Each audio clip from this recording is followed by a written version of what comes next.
तुम्ही लोक असं का बसलेले असतात सतत म्हणजे एकटे एकटेच? असं एकटे एकटे म्हणजे दोघं असं तर एकटे कसे असणार? म्हणजे दोघंच एकटे एकटे वाटतात असं? असं काय नाही. अगदीच वेगळे वेगळे. तुम्ही आता तुमचंच काहीतरी बोलत असता, त्याच्यात काय मिक्स काय होणार?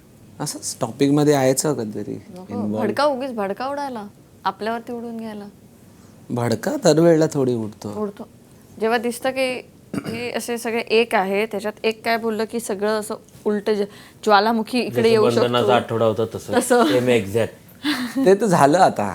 त्यामुळे तेव्हा जसं तुम्हाला वाटतं ना काय बसायचं कसं बसायचं किंवा आलो तुम्ही बोललाच नाही, तसं सेम एक्झॅक्ट. हा तसंच आता तुम्हाला असं वाटतं की तुम्ही एक वेगळे आहे आणि बाकी सगळे एक झाले असं.